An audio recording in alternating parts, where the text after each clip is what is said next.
You know, unfortunately, if there's a missing payment, besides the money orders, because I know the money orders, you need a receipt. Right. You need to mail it back so that they can give you your funds back. And it is a long process. But as far as checks are concerned, if someone tells me that they've paid it and there's no record, I'm gonna need proof of that. Right, and 'Cause that's where my scanned copies would come in, and I'll send them to Campbell, and I'll tell them, hey, well, look, I got this on the 12th, you know, the ledgers are supposed to be updated by the 15th. Now you'll be able to research yourself on the computer system. Right, okay. Instead of making that phone call. You could just help the people out, because it seems to me you're a person that just wants to answer their questions right then and there. If the unit owner has questions about their own account, their own ledger, can they call you directly? Me? Well, no, Me? can they call the company Yes. directly? Yes, Or, they can call the Yes, office. call the office. okay, or speak to you, okay. Yes. Nancy, would you be here, Thank what you. are your hours? I mean, would you be here if there's a hurricane? Tell me what, your hours and something like that.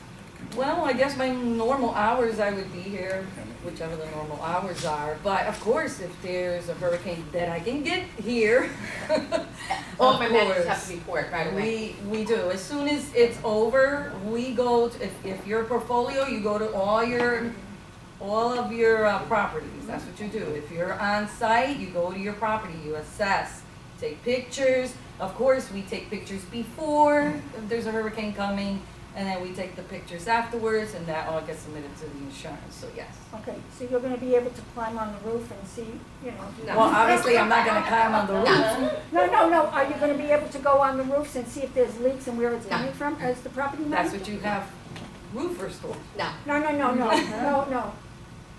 As a property manager, I thought that they go on top, John, they go up on the roof to see what the problem is with Well, George. I think what she's trying to address is regular maintenance type issues that require Right. going up there, for instance, to I mean, I've done it. clean the scuppers and stuff like that. Now that's something normally that our I mean, I've maintenance done it. people would Yes, handle, maintenance. but occasionally, manager would maybe go up there too if it's a consistent problem, just to make sure whatever that the maintenance is done a good job or whatever. I think that's what she's saying, not for like major Yeah. roof repair. But you would go around to each building, I assume, when you come in and just check out each building and assess exactly what needs to be done, let George see it and have it get done. And what do? Do you write down things that have to get done and they have to give you a paper back saying that it's been completed? Absolutely. We have a That's work order I was just system. gonna say, we use a work order system. Work order That's it. system. And everything is printed out, so we have the schedule of everything, and we have backup of Correct. everything. Correct. That's the TOPS program. That's right. Yeah, on that point, just to follow up, in terms of issues that you come up with, we have a complaint from this owner about some issue in this building, another one in this building, so the way we normally handle it is we do work orders. But sometimes in the past, these work orders have kind of like fallen by the wayside, and the manager hasn't always, I'm not talking about just one manager, but multiple managers, they haven't necessarily followed up.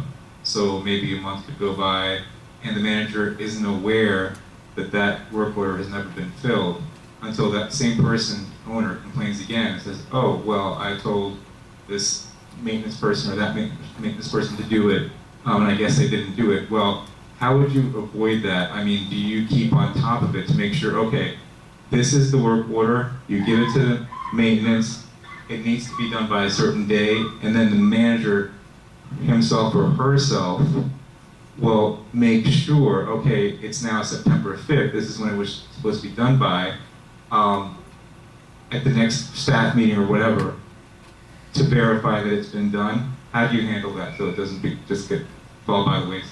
Well, first of all, when they do work orders and tops and you enter them, you're gonna know what's open, what hasn't been closed.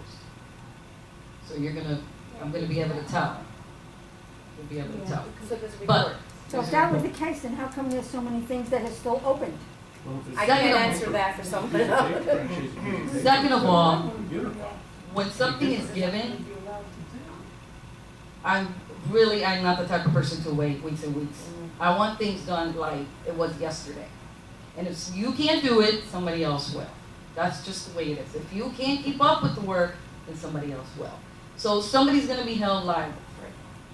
That's just, you know, it's just like me. My position is that I don't do my job, then somebody else comes in. Okay, but And I'm gonna expect the same thing, and I do keep up. I do have meetings, I wanna find out if something was done, when it was done, if something else needs to be done, who I need to call. Those are things that I like to get involved with. Well, So John, that- just like we don't have the certification in the elevator for the elevators. We don't have them. It's already expired since 2014. Okay, I think that's being worked on right now. Okay, but that, you know how many months we keep getting told that it's being worked on and worked on and worked on? This will all go on our list of meetings Correct. and So, prioritized. so the TOPS program is really great. I'm sure you guys know about it. The reports of open work orders and closed work orders is printed out in one report that the manager goes through and is ready and prepared for her staff meetings. They're required to have a staff meeting at least once a week. Let's get this week going. Let's see what's happening, what's priority this week. Quick question, John. Are you prepared to vote now to issue the 30-day notice tomorrow? I think, John? Well, we're gonna continue this discussion and see where we're at as a board. If we're prepared to make that call and bring aboard Condominium Concepts. If that were the case, then we would make a vote also today to give the 30-day notice. But if we decide not to hire today, then we probably wouldn't do that until we're sure that we want to hire whoever we want to hire in that position. Thank you. Yes, another question. I want to bring something to the attention that this new property is not going to be allowed to do because it's only the board and it's only you that makes the decision regarding payment plans when somebody's going to be behind by 90 days. What was your question? They're not going to be authorized to make the decision about making a payment plan if a person is behind by 90 days. That's right. Yes, You're payment the- plans have to come to the board. That's how we've done it. You're correct. Board has to approve that. The board has to approve that, absolutely. Right. Just want to let you know that the property That's how we managers run. are not allowed to make that decision and start a payment plan. Yeah, we don't do that. We go to the board. We take direction from them. Could you go first, Marlene? Give us a little bit more of the background history of the company, when it started, how many properties you currently manage, the average size of the property, the range of from where to where you manage it, and that kind of thing. Okay. The company started, you can hear the name of Condominium Concepts Management, because we were all in the rental business. The owner of the company is a sole owner. Her name is Darlis Walker. She sits in the panel with Eric Glazer. And it started in 2000 by her boss asking her if she wanted to start the condo version of the company. Darlis was refusing, but then she gave in and said okay. So she had two partners. In 2010, she bought them out. So she's the sole owner of the company now. And we gotta face this. Yes, this is an association. Yes, there's a bunch of owners here, but you all live together in a community. So us having the mindset of the rental as well is a plus. It's not a single family home. You're living with people in the same building. So that's something that we bring to the table as far as having a rental background as well. We are based mainly, the main corporate office is in Atlanta, Georgia. I have an office in Boca. And that's where my portfolio manager works. And she has a few properties in the Boca area. I cover, I should say, overseeing the managers and all the on-site and off-site from Fort Lauderdale, further south than here, up to Stewart. That's my area. So I travel around a lot. I'm always in my car. Always in my car. There's about, at this point, 350 employees, so we're not that large. So Jarvis is able to get to know you. She comes and visits the property and you will see her. How many condominiums do you currently oversee? Not rentals. How many No, I don't have any locations do you rentals. have? Okay, I'm sorry. How many locations does your company She's in have? 4 states: Georgia, Florida, South Carolina, and Tennessee. Yeah, but how many locations do you have Do here I in have? Florida? Company. Oh, Florida. there's an Orlando region and there's a Jacksonville region. I don't go that way. I stay in South Florida. Well, 12. you said that she originally started with rentals, and now she does Converting a rental into condominiums. a condo. How What much- happened was the conversion. Back when the conversion of rentals went into condos, that's where her boss at the time offered her to open up a condominium association company. So that's how it started. But we have homeowners associations and condominium associations, and at this point in Georgia, they have rentals as well. I myself handle homeowners association and condominium associations, South Florida. So I have about 6 managers, 12 properties, because some of them are portfolio, which is the smaller properties. How many properties do you manage in Broward County? 4 I have high-end. Okay, and of those, are any of them comparable to the size of International Village? No, my largest one is in West Palm Beach. Which is Same how style. many units? 600. Okay, so that's Yeah. somewhat comparable. Yeah. Okay, but it's in Palm Beach. Yes, it's in Palm Beach. Okay. The ones that I have in Fort Lauderdale are really high-end buildings. Yeah. They're much smaller, but I can tell you the demand is the same. So you had said before that you're a numbers person. So with that said, would the board of directors have access to this, numbers forte of yours? Or because we've, the board of directors has interviewed management companies before, and it's always either the owner or the head honcho of the company gives a beautiful presentation, as you are, but then the board never sees them, Oh, never has yeah. access to them, and they always insist that we will. And I'm Right. sure a couple of board members could vouch for this. So I just want for you to be on record to say that they will have full access to you at any time, not having to go through the proper channels to go through the manager and then you. Absolutely. They have my cell phone She's number. on record, guys. No, it's the truth. And I said it to Bob earlier today on the phone. I am not a salesperson. I am a worker. I work my tail off. I do not come here, give you the whole speech and then you never see me again. That doesn't happen. I am who you get, besides her first. But you will see me here a lot. I'm going to need a room somewhere here to sleep. Yeah. And I just have one more question. This is a dual question to the manager and to the board. As far as the work orders go, it's been for years, the work orders, it's sort of haphazard, there's sort of no rhyme or reason. And I thought it'd be perhaps advantageous for the unit owners to be somewhat involved, and for the sake of efficiency, perhaps a work order could be done via email. So if an owner could actually, just from their phone, send an email, so they don't have to call, they don't have to wait on hold, they don't have to go in person, and they could say, the washer dryer on the 3rd floor, et cetera, and then that email either could be sent to Shai, and Shai could then filter it to the manager, and then it could actually be sent back and said, it will be done within a day, and if not, a follow-up email will be sent, so not everyone is angry and everything is disorganized, and at the end of the week, George could write a report, and if he doesn't want to email, I don't know how tech savvy he is, the manager or someone else could actually put that through, filter it to the board of directors, so that, nobody's pissed off, especially Rabbit. Right, Rabbit? Wouldn't that be a good idea? Here's, Right. But the other thing is, as Shai says, a lot of people here are not, there's a lot of people here Yeah. that are not tech savvy, and I don't know how many have email and how many don't.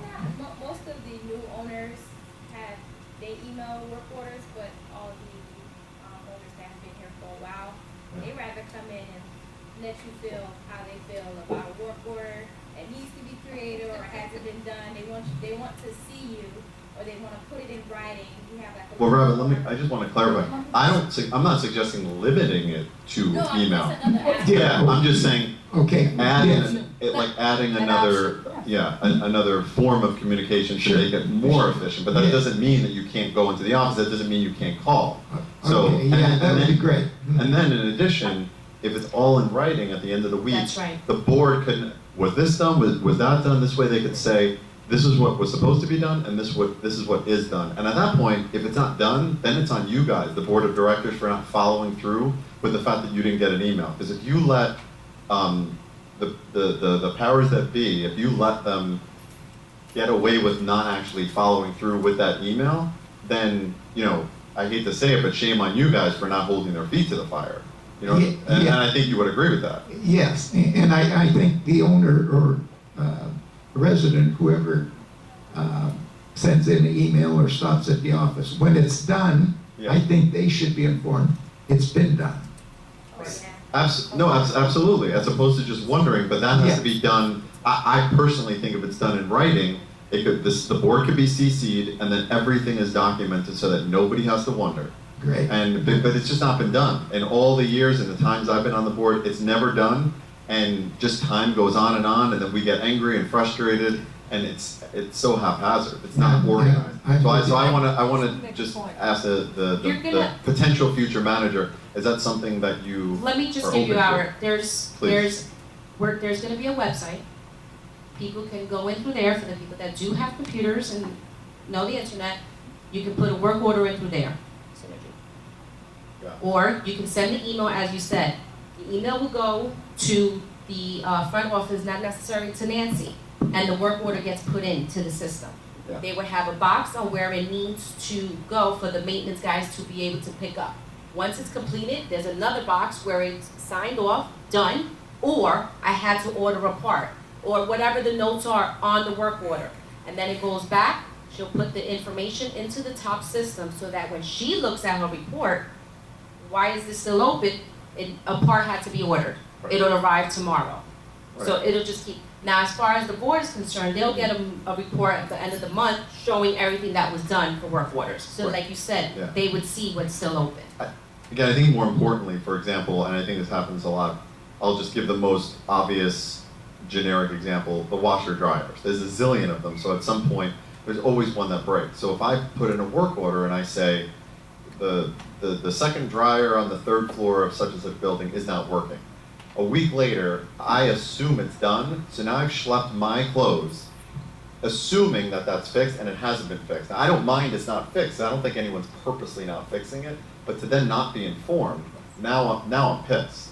So I'm simply asking, is there a system in place not to place the order, but to actually communicate back to the person who placed it that it has been complete? So at that Because point, that is yet to be done. when the notes are on the work order of whatever reason why it wasn't fixed within 24 hours, Yeah, then she will call and let the person know we're in back order of a part or something, just to keep you informed, whoever put the complaint in. okay. Yeah, it's, Basically post it right inside the laundry room where a part has been he doesn't wanna ordered. chug his stuff over. Yeah, I don't wanna post, No, I I want You want a phone call? There's either a nothing phone wrong with call, the follow-up phone call, email, or Right, text. but you know, sometimes other people that go there and they don't even know. So that on top of that you need to. Well, it's a protect given something. that it should actually be on the Yeah, washer dryer, that's the given, but Nancy, just so further. you'll know, a lot of our machines are not working properly. Okay, bottom line, they are not working properly.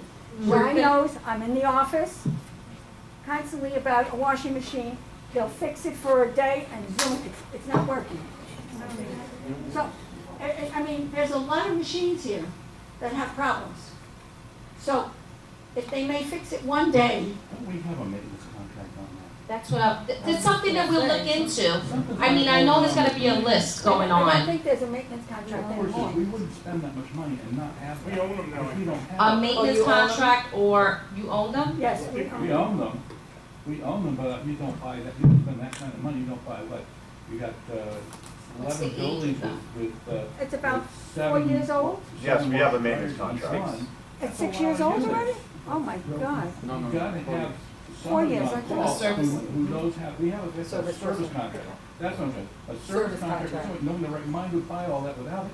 Well, that's something that we have to look into, and, Yes. I mean, we're gonna look into all these things, especially of the complaints, and if we're hearing washer and dryer or you guys are telling us one of the priorities is the washer and dryers as a constant, we really gotta reevaluate the whole situation. You mentioned the website, so I think we have a website already, but I'm sure you're aware of the recent changes in state law that require a whole bunch of things for the website, including agendas, backups, and so forth. Could you tell us how you would help us? Would you bring in some outside company to do that, or are you guys capable of doing that? In addition to that, will the website give people the ability to check their ledgers, for example, online, and things like that? If the website is the one that we create with Condominium Concepts, it's called Synergy.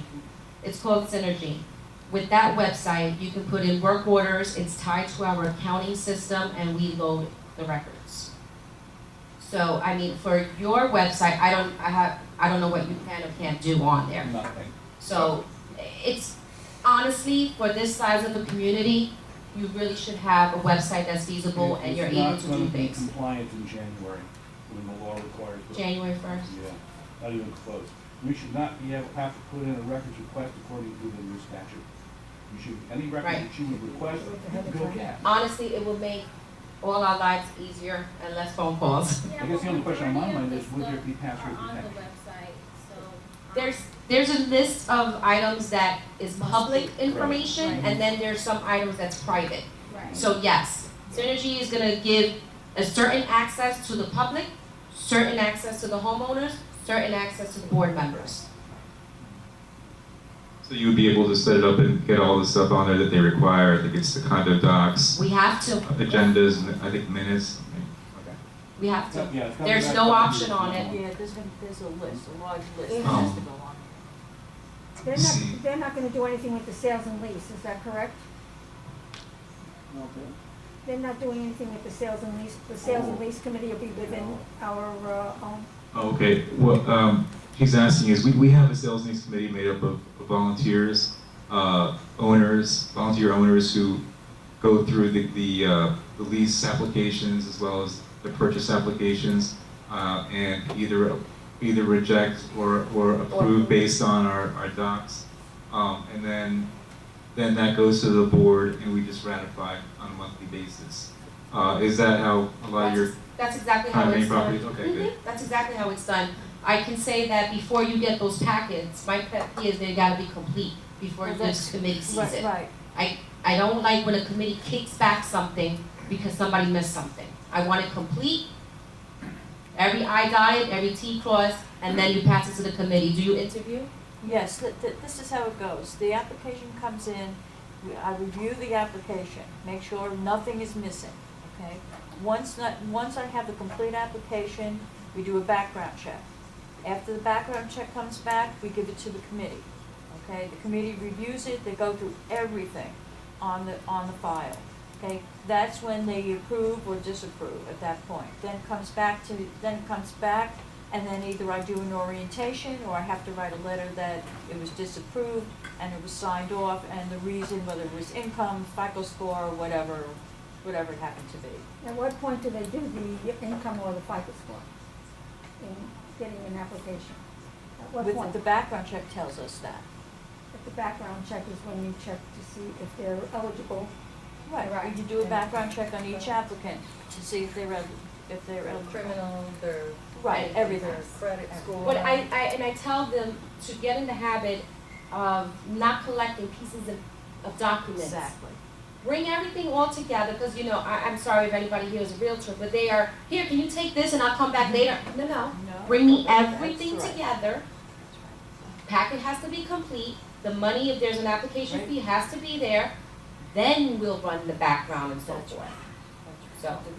That's exactly how we do it. Could you, there's a certain program that you have that you brought to our attention called the rental pool. Could you go into that and explain that for the membership, what that is? Yes, there's in one of our large communities, actually in Orlando, that I helped set up. There's a rental pool. What does that mean? This property is in downtown Orlando, so we can imagine the investors that are in there. What happens is we create a separate entity budget for this rental pool. So if someone owns units here that they rent them out, they can be part of that rental pool and the service can be provided from the office. So if there's extra maintenance or a leasing consultant involved, it comes out of that rental pool budget. That means that only those individuals are going to be responsible for paying those payrolls and paying their maintenance fee, a due, like a fee, like a rental pool fee on a monthly basis for us to provide that service with them. So it's a separate entity, but it gives us, as an association, much more control of who's in and out of here. Can they do something like that here, John? I mean, we have an awful lot of renters here, which we, you know, So if we decide to implement that, would that be part of the contract, or would that be a separate? It's separate. The rental pool people will have, we can't put that part of the contract because it's not fair to the owners that do not get inside the rental pool. Because that would mean that they're paying for somebody else to get service. So what happens is we create a whole new management fee, which I can't tell you exactly what it is. I think it's a percentage of rents. We create a whole new management fee. We create a whole new budget. Those people, if 100 people are in the rental pool, they're the ones that pay that rental fee, not the other owners that are not using the service. So it's totally separate. That includes staff as well. The leasing consultant is going to be needed. So we'll have to hire another person to rent out these units, not to involve the association per se. can you discuss that with Bob? Oh, we touched on it as well. We did.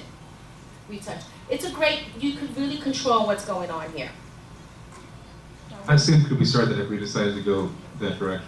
I can tell you, I don't know what your financials look like. I don't know what anything looks like right now besides walking the property. And walking the property, we want to, Nancy and the maintenance supervisor will be the first ones to identify things that need to get done immediately. And once the accounting is set up, again, I don't know how it looks. From what she's saying, it's not that great. Not good. You know, hopefully we can get that going. George, why? We can get that going, maybe, 90 days. If everything is running smoothly at that point as far as setting up. I have looked at that proposal. I would do it in a New York minute. I really would. If I was an absentee landlord, Oh, yeah. it's a bargain. It is. It's a bargain.